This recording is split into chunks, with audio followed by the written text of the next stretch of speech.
Assalamualaikum and good morning, Malaysia.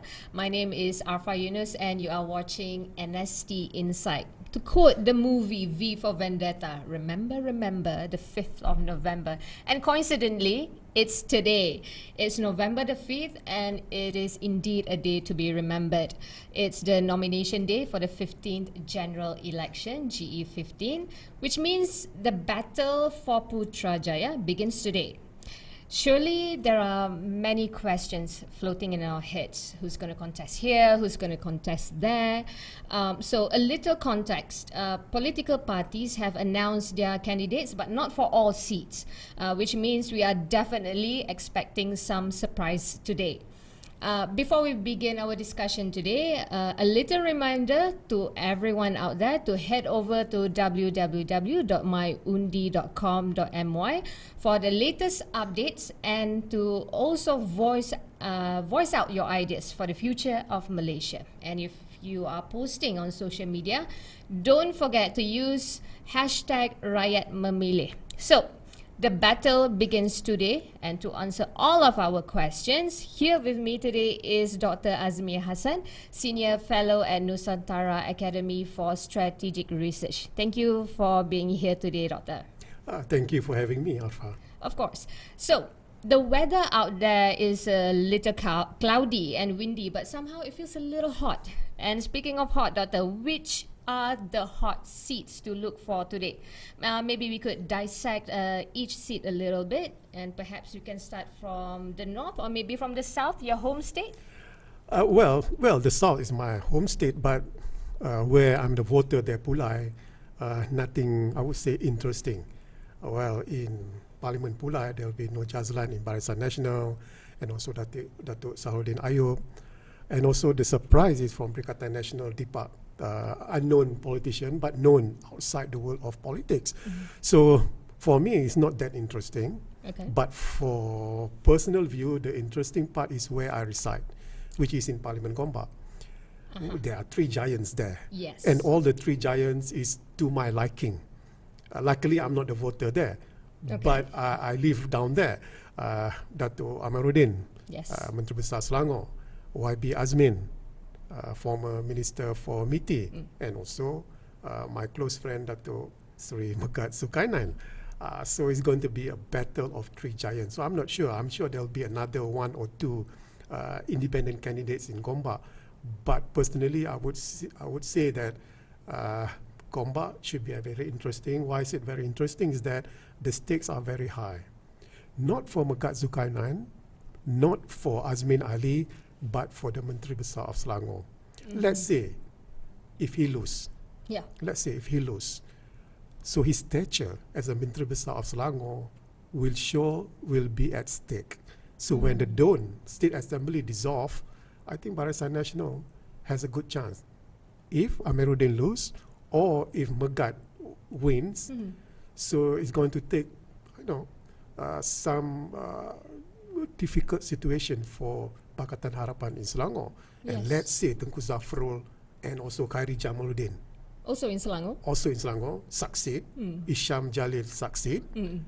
I think it's going to be very interesting state assembly after this, when it dissolves. So I think the Gombak for me is my view of the hottest seat among the 222 seats. And according to our journalist on the ground, Nur Ain Muhammad Radi, apparently it is likely that we are going to see a 10-cornered fight in Gombak. Before I forgot, there's another candidate is Azwan Ali, the brother of Azmin yeah, Ali. Very interesting figure. Okay. Yeah. Okay, how about another seat? Which one would you think? Yeah, maybe Batu. I would say Batu. Why? If not, I know before we went on air, you told me Tian Chua will be there as an independent. Yes. I hope that's true. So far, it looks like it. Okay. He has arrived at the nomination center in Batu, according to our journalist on the ground, Dash. Also, human rights activist Siti Zabida Kasim. Okay, I'm not looking for Tian Chua or I'm not looking for Siti Zabida Kasim, but I'm waiting for the Cleopatra, the influencer. I'm not sure whether she's there or not. because she is very, I would say, influential in the media social. She has a huge amount of follower. So whether this follower will translate into votes, not that she will create an upset. You mean the Pejuang candidate, yeah? Not the Pejuang. I think Wan Cleopatra, no, not Wan Azliana. I think her nickname is Cleopatra. She's an influencer. I'm not sure. She's under independent, not from any other party. But I would like to see whether her influence in media social will translate into votes. So how many votes that she will gain is going to be very interesting. Because Tian Chua, yes, your reporter said has arrived. Yes. But has arrived doesn't mean that he will submit the nomination True. paper. That's true. Because Tian Chua said before this he will support Prabhakaran. So That's I'm not also sure true, what's the latest news about Batu.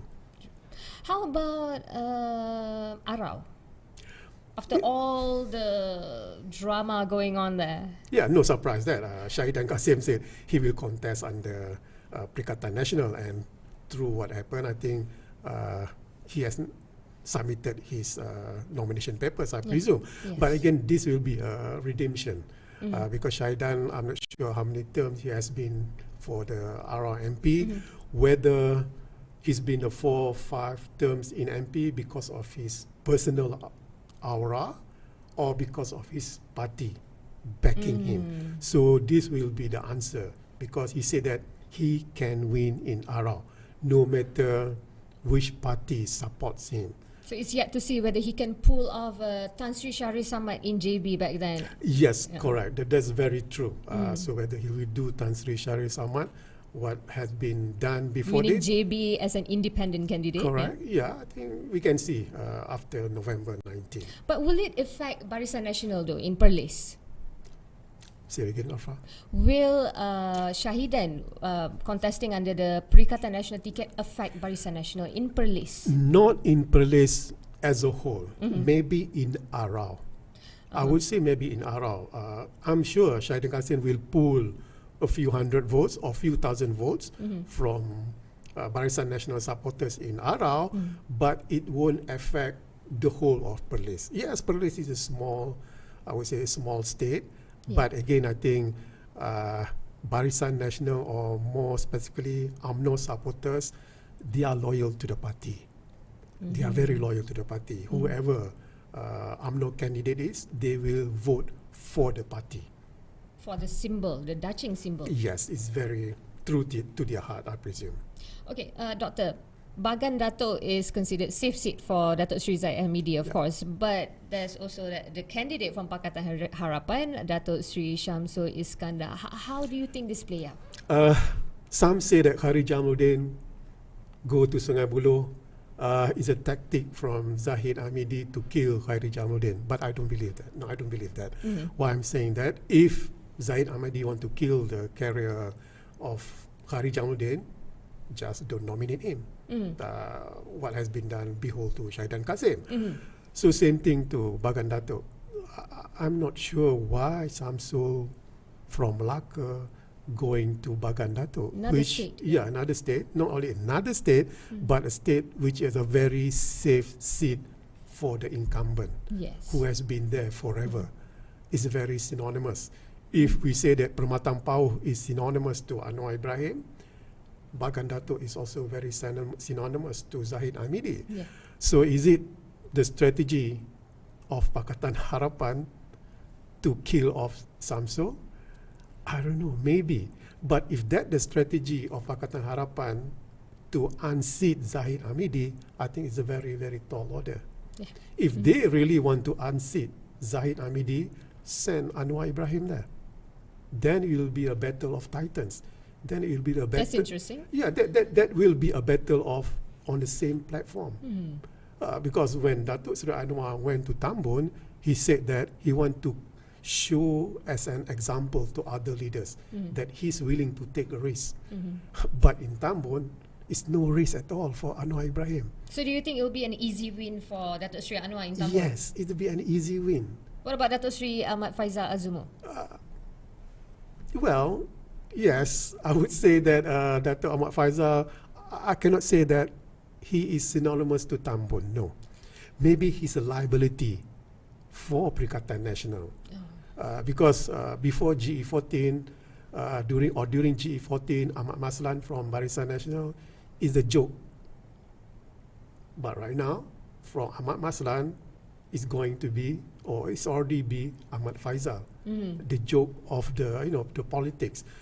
So I don't think so. Ahmad Faisal will give a fight towards Datuk Seri Anwar Ibrahim. So that's the reason I see that Tambun is a very safe seat for Datuk Seri Anwar Ibrahim, and they have a reason, a very particular reason why Datuk Seri Anwar is in Perak. There are reasons behind that. To create the Harapan corridor. That's the plan? To create a Harapan corridor, almost specifically to boost the AP and Perak, because they are eyeing the DON seats or the state government. So they need somebody very big in Perak. And Datuk Seri Anwar Ibrahim will give a boost for Pakatan Harapan or DAP especially, in order to create or to get back the state government of Perak. Right. Doctor, I'm quite interested in Titi Wangsa. Okay. We already know that Datuk Sri Johari Ghani contested there before. So it only makes sense for him to return to his seat. But what about the other two candidates? What's up with YB Khalid Samad, Datuk Sri Khairuddin Hassan, also going to Titi Wangsa? What's in Titi Wangsa? Titi Wangsa is considered an urban or semi-urban seat, but a mix of urban and semi-urban seat. And Datuk Johari has been there forever. Yeah. Even before, the dissolution of Parliament, he was very active in that particular area. I have a lot of relatives down there. Yeah. I think Johari, will create a winning. I think he can win, even though another two big names there. Yes. But is it big enough for Datuk Sri Johari Ghani though? Because, as I said, Datuk Johari is very close to the voters there. He's been there forever. Even after GE15, he's been very, very active in that particular area, but not for the two candidates. I think for the other two candidates, they are a parachute candidate, especially for Khalid Samad from Shah Alam. Shah Alam, isn't it? Yes. Going to Titi Wangsa it is very odd indeed. Yes, from Selangor to KL. Yeah, because it gave an ammunition to Barisan Nasional that portraying Khalid Samad is trying to escape from Shah Alam, because he's. Do you think that's what it is, trying to escape? Maybe not, but it's good, ammunition for a campaign, especially for Datuk Johari, that Khalid Samad is trying to escape from voters from Shah Alam, because voters in Shah Alam will sure penalize for his bad performance. That's the narrative. But it is very odd from Shah Alam going to Titi Wangsa, which is two different, I would say, composition of constituencies. It is, I think, very peculiar why moving from there to here. Well, Datuk Seri Anwar is okay. He's a president of PKR, so moving around is okay for him. Yeah. But moving around, and also for the incumbent, Rina, going to Sepang, it shows something is not right there. And similarly for Khalid Samad from Shah Alam to Titi Wangsa. Do you think her decision to move to Sepang is because of lack of confidence due to Datuk Johari? Yeah, I think so. Rina won during GE15 because of, I think at that particular time, Barisan Nasional was at its lowest ebb. So after 4.5 years, 2018 and currently is totally different. I think, yes, that's one of the main reasons, because Sepang, I would say, a very safe seat for Perikatan Nasional. No, not only for Rina, but any Perikatan Nasional candidates. All right, Doctor. For the next 2 weeks, it's the campaigning period. What are the kind of issues that you think will be played out by the parties? Maybe we can start with UMNO first. Yeah, UMNO is quite different from GE15 and now, because during that particular time, a lot of race card is played about race, about religion. But currently, UMNO is talking about bread and butter issues, which is about the economy, the cost of living. And I think when the Prime Minister or when the Tengku Zafrul put out the budget, I think that's the mini manifesto for Barisan Nasional. What I'm quite upset is that Pakatan Harapan should have their own alternative budget so that we, the voters, can make comparison, because it is a bread and butter issues. Yes, it is yes. about the economy, but we don't have that alternative. To be fair, they did announce, but somehow it wasn't highlighted as much though.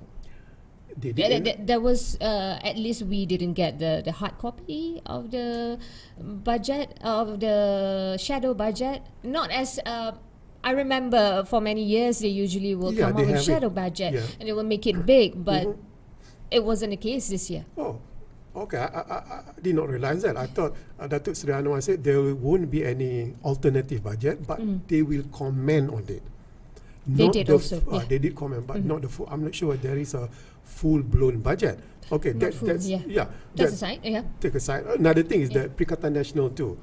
Tan Sri Mahyudin said if they are elected as the federal government, they will put out a better budget than the Barisan Nasional. So I'm just thinking it aloud. When the budget was created, isn't Perikatan Nasional part of the government? Don't they put an input to it? Yeah. No. The point is that I think the budget, the fiscal strategy is very critical here because it's about the economy. Yes. Yes, you can promise that, you can promise this, but I think the budget is the strategy. Is the policy. So I think the bread and butter issue will be the main issue. In fact, well, the bread and butter issue is important, Arfa, but I'm really hoping that during campaign, they will talk about G20 Bali, which is will be happening during the campaign period. They will talk about the APEC meeting in Thailand, which will occur during the November 19th itself, and also the COP27 in Egypt. But so far, because all this will regard about climate change, but I've never heard anything, the candidate or the prospect candidates or the parties talk about climate change. Never. Yes. So I'm hoping that with this kind of candidates, very young, with a high quality academic qualification, they will talk about hard issues that need to be talked about. Very difficult to discuss, very difficult to get attention of the voters. Of course, but this is very important. I'm still waiting, Arfa. I'm still waiting. Of course, but especially now that with the monsoon season, all the flooding, it's about time we talk about climate change. Yeah, monsoon season, there was a very uproar about that. Said, true, you shouldn't have a general election during the monsoon season. Yeah. But you don't want to talk about climate change. You want to talk about flood. I think there's a problem with our politician, Alpha. Well, I'm saying that because I'm not a politician. They only talk about simple issues that can attract the attention of the voters. Talking about flood, for example, they talk about, okay, we'll be an embankment here. We clear up all the drainage that has been, sumbat, whatever it is. But they will never talk about what are the long-term issues. How are we going to adapt to the climate change? True, the plans. The plan, the long-term plan. So that's what I would like to see from this bunch of candidates. Very young, very creative, and high academic qualification. So I hope there will be change during the next, starting from today and until November 19th. That's the thing that our candidates should take note of. Okay, about bread and butter issues. Surely this will be the main thing that the voters will consider when they cast their ballots, right? What are the main problems that you think they will want to hear from their prospective candidates? Low salaries, rising costs of essential items, lack of eggs. I think AIDS will be the main issue will be touched by the candidate, because this is the easiest thing to attract sympathy. Giving out aids like bantuan sari hidup, and maybe talking about salary adjustment, it will take some time. So they will not talk about it because the atmosphere will be quite, it's not that volatile that they want to create. I think that's the problem, because we need a long-term solution in terms of high cost of living. So I'm really hoping that when they talk about the strategies to tackle the high cost of goods, for example, they will talk about the long-term solution, not about giving one-off aids. No, yes, it's going to attract attention, but it will not solve the problem, basically. Yes. So I think the politician during the campaign period, I'm sure they will focus on this particular issue, but I'm really focusing on whether there will be a long-term solution to it, because when you try to create a long-term solution, you need to think a lot. You need to do your homework.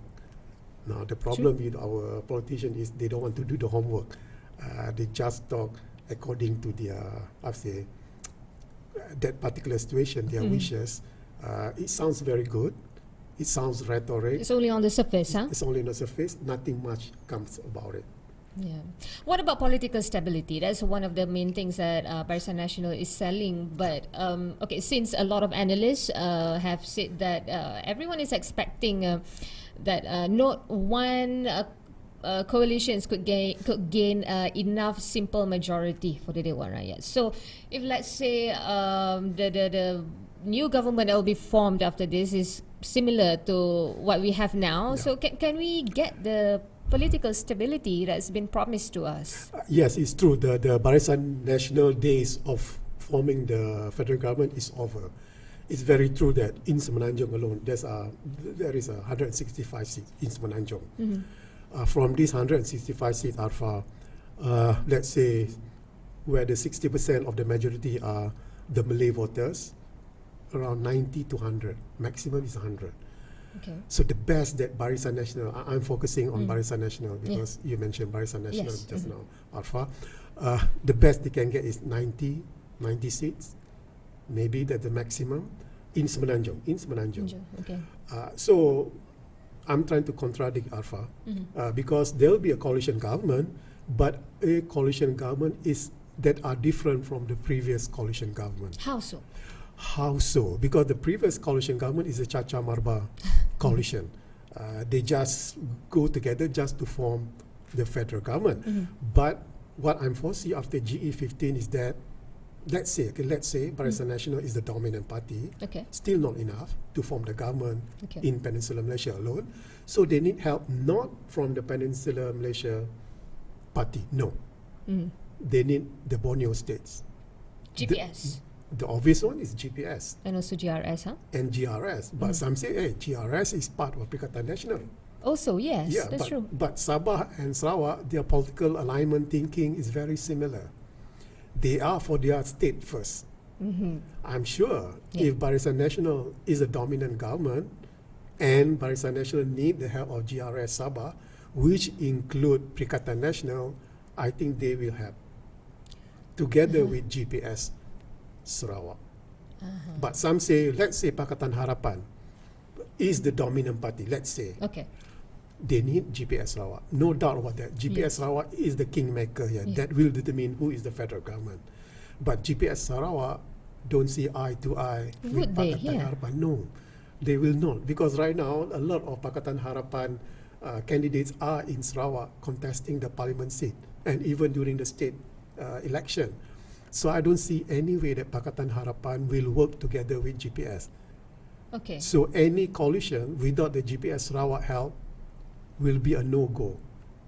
Because I see that GPS Sarawak will gain a lot of parliament seats. Maybe they sapu bersih 100%, you never know. You never know. So that's the reason I think there will be a coalition, but a coalition different from previous coalition because this coalition will be the Semenanjung party plus the two Borneo states, which is, I think, appropriate. Okay, so if GPS couldn't work with Pakatan Harapan, then where does that leave Pakatan Harapan? They may have to work with some peninsula-based parties then. Yes. So Perikatan Nasional, the most likely, Gerakan Tanah Air, if they. But can they? Yeah, I'm not sure. Except for Langkawi or Jerlon, maybe they will succeed. But for the others, I'm not sure. So the next likely candidate is Perikatan Nasional. Even though Perikatan Nasional put out a hand of cooperation to Pakatan Harapan before this, but Pakatan Harapan say no, but that was before. But after GE15, if need come to be, I think Pakatan Harapan need the help of Perikatan Nasional. I think that's the best likely scenario. That will be interesting to see Pakatan Harapan accepting Bersatu back into their fold. I just saw this article from our journalist Fahmi Rosli.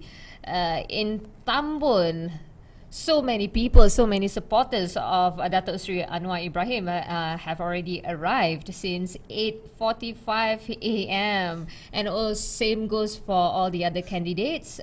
So there will be 5 cornered fights there in Tambun. All right, Doctor. So usually, you mentioned this earlier about religion and racial issues. How often do you think we will have to hear about this during the campaigning period? And what kind of areas do you think political parties will play these issues? It's going to be not very often. Okay. Because so far, the issue of race and religion did not crop up prominently. Maybe in certain area, Arfa, maybe in certain area. So when PAS or Perikatan Nasional decided PAS should use their own symbol in Kelantan and Terengganu, I think Kelantan and Terengganu is still relevant for this particular issue. Okay. Maybe they will observe or they will upstage the bread and butter issue, the economy issue. Kelantan, Terengganu, Kelantan, Terengganu. Maybe Kedah. I'm not sure that Kedah, but Kelantan and Terengganu, the race and also the race issue will be the main issue. But for the rest of Semenanjung and also Sabah Sarawak, I think it will be the bread and butter, which is the economy, cost of living issue, will be highlighted in this case. Okay. Since it's the monsoon season, Doctor, I'm wondering what will happen if certain areas are flooded. How will voters go to the polling stations? Will they even, can we expect low voter turnout this time around? Yes, of course. If there is a flood, of course we'll be expect a low voter. But if it's raining, it will be a hindrance to us. Okay. Let me give an example. Okay. You know, when New York was plastered with snowstorm, they closed the school for 1 or 2 days. Yeah. And people in Wisconsin, Minnesota said, we have been blasted with snowstorm every day, and we can adapt to it. Same with us. Come rain or no, it won't be a hindrance. But flood is a different thing. But monsoon season, with the climate change at this particular juncture, whether it's a monsoon season or non-monsoon season, flood will occur. Arfa, some people, certain quarters use the monsoon season for saying that generation should not be held. It's just a reason for that. They are using monsoon season as their scapegoat. Yeah. Because they don't want the general election, and we know that. And I think when they sell this particular point, they think we are stupid. We are not that stupid. We know that it's not because of the monsoon season why they don't want election, because of political reason. Yes. So Arfa, I have 2 choices here. Yes, it's the monsoon season, but the flood is not guaranteed yet. Yes. It's not guaranteed. If you delay the election until March or February after the monsoon season, I cannot see how the current or the previous government can function.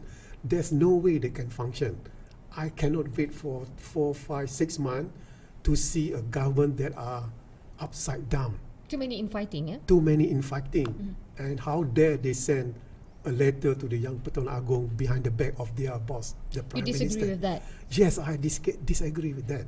Because it shows that how dysfunction is the government.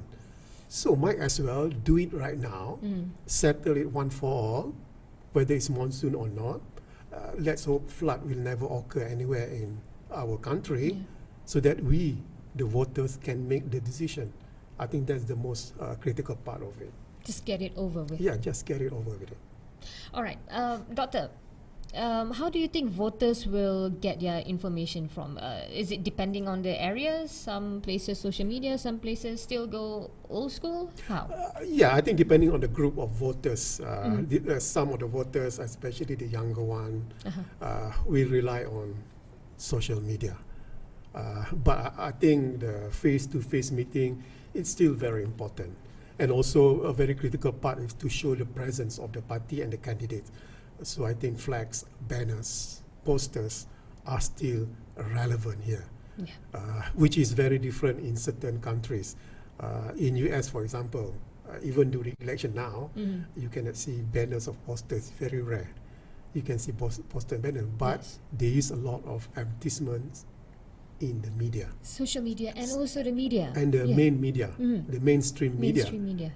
But here we don't see much, maybe except for this one. This is a campaign, I guess. But again, I think media social is very important, but only for a certain group. But the danger of media social is that most people see media social, the span of attention is very short. So if you post a 1 hour video in media social, that's not going to work. It's not going to work. They only see the topic, the first few minutes, that's it, and they're done. So that's the danger of media social, I guess, Arfa. That's true. That's true. Okay, I want to ask you this $1 million question. We touched on this a little bit earlier. Okay, what if no one can secure a simple majority in the Day One Rakyat? Hang Parliament? Yes, of course. After GE15, no one will secure. Okay, no one will secure. Okay, after that, no agreement can be achieved. For example, the biggest party in Semenanjung can gain the biggest, I would say, the biggest seat, cannot secure agreement from other parties, then it will be a hung parliament. Yeah. Okay. But somehow or other, Arfa, I think there will be an agreement after that. Look at Italy. How many days? How long do you think? 1 day, 2 days? Maybe, within 48 hours, I think we can see. I don't believe hung parliament will happen, meaning that we cannot gain a majority to form the government. Okay. If enemies need to form a government, then they have to. Because we cannot have a hung parliament, then go back to another general election. I think it will not work. Look at Israel. Okay. They just went last week for their election. I think the devils within Benjamin Netanyahu coalition, they are the devil. They cannot see eye to eye. Yes. But just to form the government, they agree to it. So I believe worst come to worst, I think the parties in Malaysia, they will have to come an agreement. But the most important thing, Arfa, is that if the agreement is in, it must be put in black and white. So that after the government is formed, an ally cannot say they want this, they want that. It has to put, on paper that these are the agreement that we agreed to form a party. The problem is that previously, agreement was formed to form a party, but suddenly they said they want this position, they want that, which is not agreeable before that. So I'm hoping that the party learn from the previous mistakes. And make it clear. Do you think we can expect another MOU after the GE? I'm sure whether the past MOU is relevant or not, whether it's effective or not, I don't think so. It's effective. When talking about MOU between Datuk Seri Ismail Sabri government and also Pakatan Harapan. Yes. Again, when Pakatan Harapan used the monsoon season as a scapegoat to delay the general election, the MOU Arfa is part of the Pakatan Harapan strategy to delay the election so that they can support Datuk Seri Ismail Sabri. That's only the reason. So I don't think so the MOU is important. We need a strong opposition to check and balance whoever the government is. Yeah. So I don't see the MOU as one of the strategies to stabilize the government. No. The government need to be formed with a strong majority so that they can function. And the opposition do their job as the opposition so that they can be the check and balance. I think to answer your question, Arfa, no, we don't need another MOU after this. No. All right. Okay, but Doctor, let's say the government that will be formed after GE15, like we mentioned earlier, is almost the same as what we have now. Barisan Nasional, Perikatan Nasional, GPS. Won't that make the rakyat upset, seeing how they had to go through all sorts of trouble to balik kampung, to vote, spending money, etc. And turns out we get a similar government again. Won't that add up to the political fatigue that the public is already experiencing now? That is the reason why, Arfa, when you go to the polling booth, not that you pick a candidate, but you pick a candidate which party it represents. Then, in your belief, the party can form the federal government. Because yes, I'm hoping that, let's say Barisan Nasional got the most seats, it will be a dominant enough party. Okay. A huge number of seats. Not 112, but nearly 112, so that they will be dominant party. So don't choose a candidate that you like the candidate, but the party's candidate cannot form the federal government. Don't choose. Even though how much you like Azwan Ali, for what? Yes, Azwan Ali, he mentioned that he has a score to settle with Azmin Ali, but as an independent, he has to be like Bernie Sanders from Virginia, United States. He's an independent, but a very good independent. But to be at his stature, you need something else. So choose a party. Again, choose based on the party. Based on the party. Even in Batu, you mentioned Siti Kasim. Very interesting character. But when you trying to choose Siti Kasim, for what reason? Why? To make Siti Kasim jump to another party so that, well, you cannot jump. Because you can jump because you are independent. Yeah. But again, I think for me, when I go to Pulai to vote, well, I see the three candidates, Jazlan, Salahuddin, and also Deepak, a very prominent candidate in their own status. At the back of my mind is the party. Which party is the most likely can form the federal government with a strong majority? So I want to help to form the government with strong majority. So the party is very important, Arfa. And do you think that's how our voters will vote on this time around, based on parties, or do you think based on the candidates? Yes, based on your question just now, the last 4.5 years, we have been the bystanders. Yeah. The fiasco is not because of us, it's because of the 220 parliamentarians. So what we need now is that, because of the bread and butter issue, Arfa, we need a stable and strong government.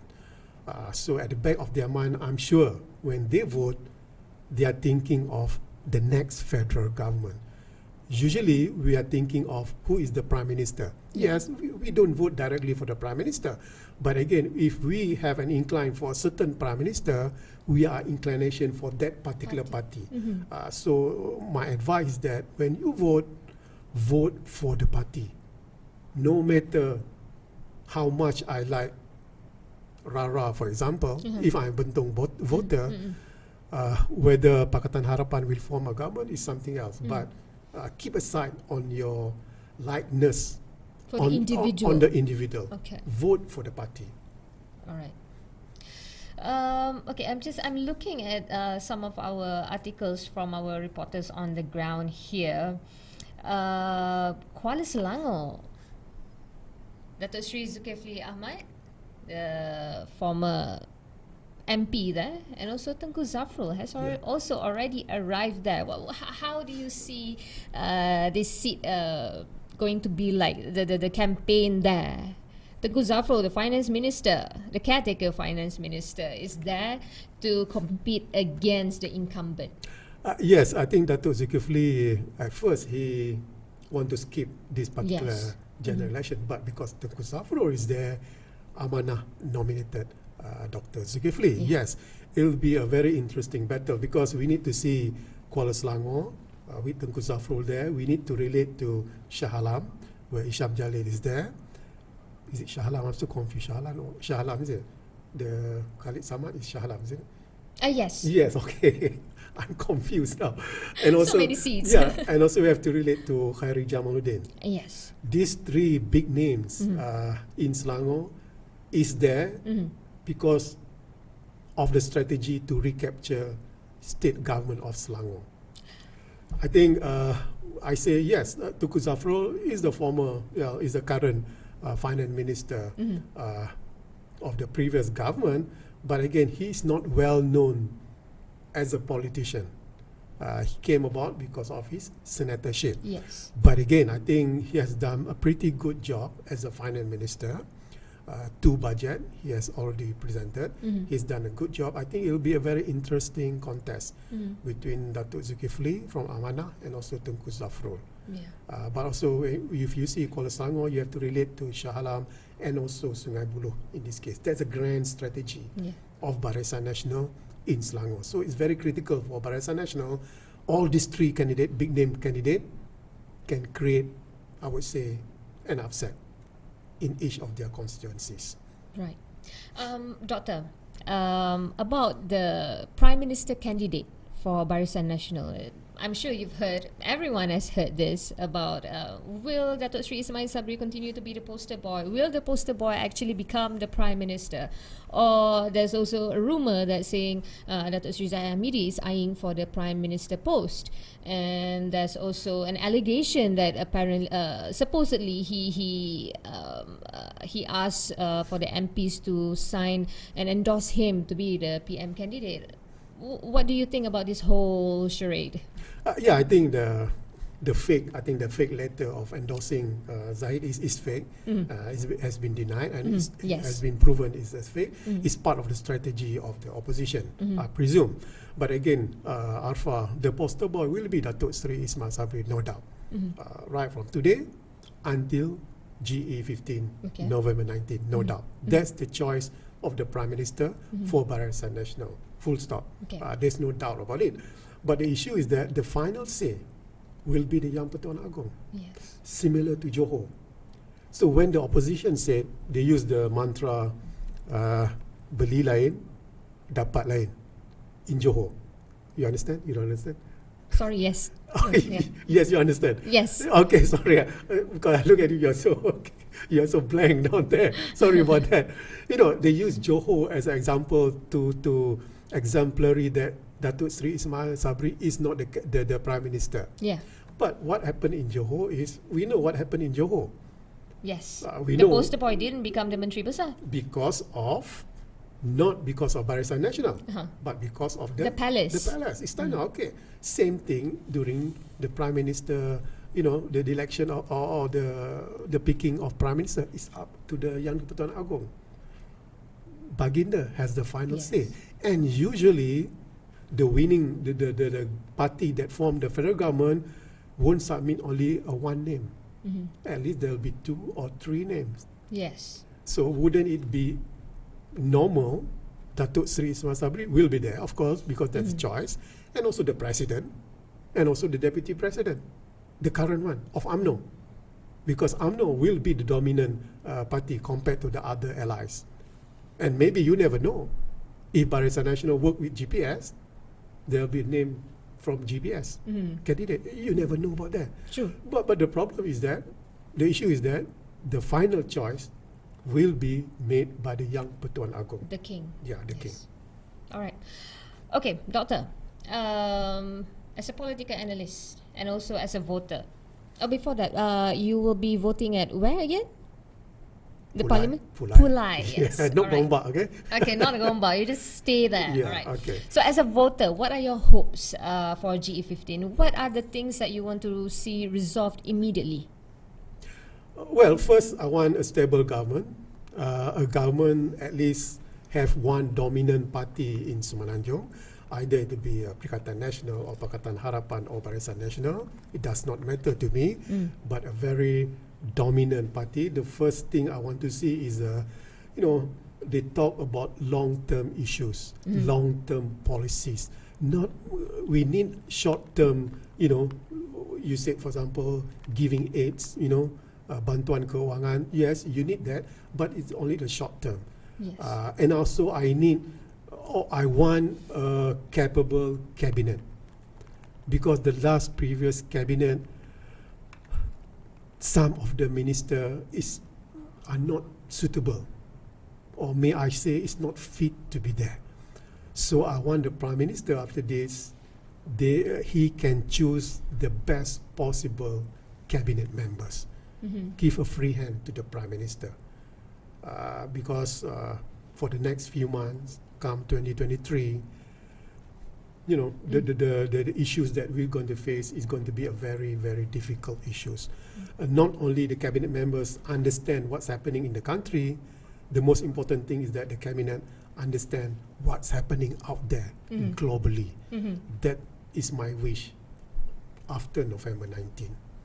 Okay, do you think that the next government that will be formed, they will continue with the policies that we already have now, that have been introduced by the Keluarga Malaysia government? Especially the budget, for example. I think it will be followed through. Yeah, I think the budget will be followed through, but I think the budget is part of the strategy, strategy on the fiscal part. We need other part of the strategy, monetary strategy, and other public policy. What I want to see is not a continuation to it. If you want to make a continuation, then don't do the general election. Just continue with the previous government. So I need something new. So most probably there will be something new, because new blood will be put in the cabinet. The Prime Minister, whoever it is, this is a mandate from the people, so that he will have a stronger political will. So I think after GE15, with the forming of the new federal government, expect something new, expect something good. I think that's the good thing about general election, because the mandate is from us, from you, from me. That's the most important thing. All right. So we can expect that. And also, as a voter, your wishes are for a stable government with a dominant party, for us to have capable cabinet, ministers who will be talking about long-term issues, long-term plans. All right, Doctor, it's been great talking to you today, and I hope the campaigns for all political parties for the next 2 weeks will run smoothly, and there won't be a spike of the COVID-19 cases during this time. And with that, I'd like to conclude today's discussion. Thank you again for coming to Battleground and answer all of our questions today. Dr. Azmi Hassan, Senior Fellow at Nusantara Academy for Strategic Research. Thank you, sir. And to all our viewers out there, do check out NST's website at www.nst.com.my. Our reporters on the ground have been sending many articles. You can get all the latest updates there, and also on NST's social media platforms, on Twitter, on Facebook, on TikTok and Facebook. Thank you for watching. I'm Arfa Yunus, and have a good day, everyone.